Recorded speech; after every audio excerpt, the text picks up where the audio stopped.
오늘 함께 묵상할 성경 말씀은 사무엘하 3장 17절에서 26절 말씀입니다. 사무엘하 3장 17절에서 26절 말씀입니다. 오늘은 26절 말씀을 읽겠습니다. 이에 요압이 다윗에게서 나와 전령들을 보내 아브넬을 쫓아가게 하였더니 시라 우물가에서 그를 데리고 돌아왔으나 다윗은 알지 못하였더라. 아멘. 오늘 함께 생각할 주제는 돌아가는 세상입니다. 사무엘하 3장에서는 사울 정권의 군대 장관 아브넬이 주인공처럼 계속 등장합니다. 아브넬을 둘러싼 이야기를 중심으로 다윗과 요압과 이스보셋이 등장하면서 당시의 정세들을 보여주고 있습니다. 오늘은 두 사람을 살펴보면 될 듯한데요. 아브넬과 요압입니다. 이스보셋과 갈라서기로 마음먹은 아브넬은 이스라엘의 장로들을 선동합니다. 17절입니다. 아브넬이 이스라엘 장로들에게 말하여 이르되 너희가 여러 번 다윗을 너희의 임금으로 세우기를 구하였으니 이제 그대로 하라.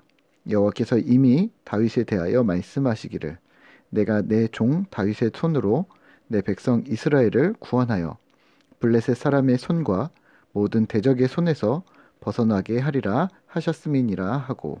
아멘. 자세히 들어보면 이스라엘 장로들 안에서도 다윗을 왕으로 추대하려는 무리들이 있었던 듯 싶습니다. 또 19절에서는 베냐민 지파가 다윗에게 호의적이었음을 아브넬은 이미 알고 있었던 듯 싶습니다. 그러니까 이런 분위기를 아브넬이 여지껏 맡고 있었던 것이 아닐까? 어제까지 강압적으로 그들의 의견을 묵살하였던 아브넬이 자신의 상황에 따라 그들을 자신의 편으로 끌어들이면서 다시 다윗 정권으로 노선을 갈아타려는 것이 눈에 뻔히 보입니다. 이런 뒷작업이 끝난 후에 아브넬은 다윗을 만나러 갑니다. 21절입니다. 아브넬이 다윗에게 말하되 내가 일어나 가서 온 이스라엘 무리를 내 주 왕의 앞에 모아 더불어 언약을 맺게 하고 마음에 원하시는 대로 모든 것을 다스리시게 하리이다. 아멘. 다윗에게 이렇게 말하는 거죠. 다윗 왕이여, 이스라엘 안에서도 당신을 왕으로 섬기도록 이미 분위기를 마쳤습니다. 이제 오셔서 왕으로 취임만 하면 됩니다. 라고 말이죠. 다윗이 개입한 일들이 전혀 없었고 아브넬 혼자서 자신의 유익을 따라 모든 일들을 진행했습니다. 아브넬의 여러 가지 이야기들에 대해 다윗의 언급은 없습니다. 두 번째, 그리고 요압입니다. 아브넬이 다윗을 만나러 온 사이에 요압은 다른 곳에서 전쟁 중이었습니다. 그가 돌아온 후 아브넬이 이곳에 왔다가 평안히 돌아갔다는 말을 듣습니다. 요압은 다윗에게 이렇게 말합니다. 24절입니다. 요압이 왕에게 나아가 이르되 어찌하심이니까 아브넬이 왕에게 나와왔거늘 어찌하여 그를 보내 잘 가게 하셨나이까.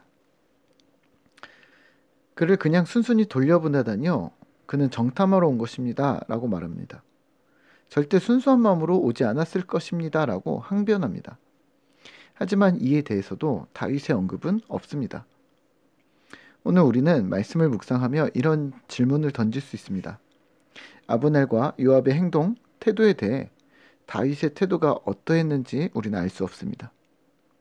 그에 대한 언급이 없기 때문입니다. 그러면 다윗은 무엇을 했는가? 사실 다윗은 그냥 특별히 한 일이 없습니다.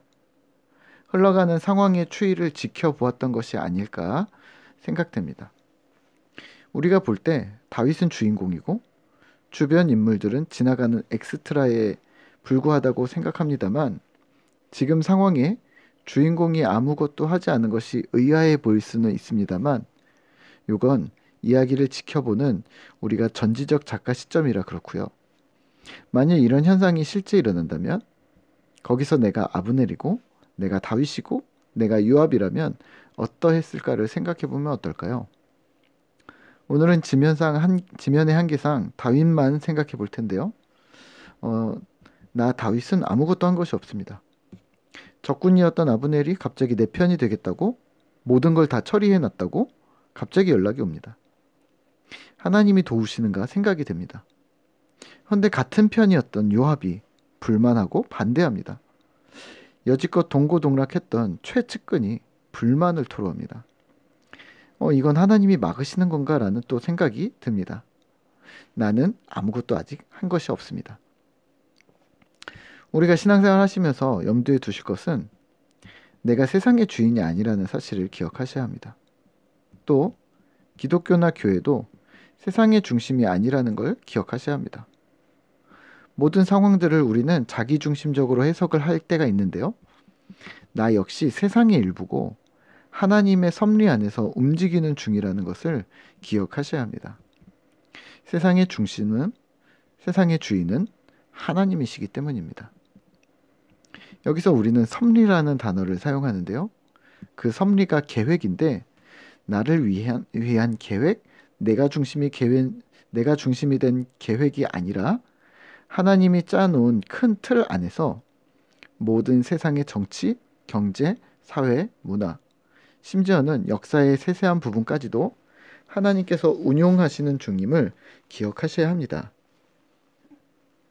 다시 말하면 신자 중심으로 세상이 돌아가는 것이 아니라 세상은 하나님의 섭리 속에서 운용되는 중인데 곳곳에 산재해 있는 신자들이 어떤 역할들을 감당하는가? 어떻게 믿음으로 자신의 삶을 살아가고 있는가? 이 부분이 핵심인 것이죠. 오늘 우리는 어떻게 살까요? 네, 하나님의 섭리 속에서 큰 계획, 빅픽처 안에서 우리가 살아가고 있음을 기억하시죠. 우리가 속한 영역, 부분에서 우리는 신자로서 살아내야 함을 기억하시고요. 그렇게 하나님 나라의 한 부분을 담당하는 오늘 하루 되시기를 소망합니다. 함께 기도하겠습니다. 하나님 감사합니다. 우리는 아무것도 한 것이 없지만 세상이 돌아가는 것을 보며 세상의 주인이 누구인가를 우리가 생각할 수 있도록 주님 도와주십시오. 하나님이 온 세상을 만드시고 세상의 주인이시고 하나님의 섭리 속에서 세상이 운용됨을 우리가 인정하게 하시고 우리가 속한 영역, 부분에서 우리가 신자로서 믿음으로 살아내는 주님의 제자들 되도록 우리를 붙들어 주시옵소서.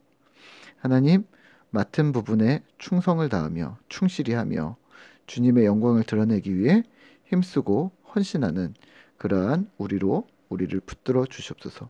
오늘도 주께서 우리의 하루를 지켜주심을 믿으며 예수님의 이름으로 기도드립니다. 아멘.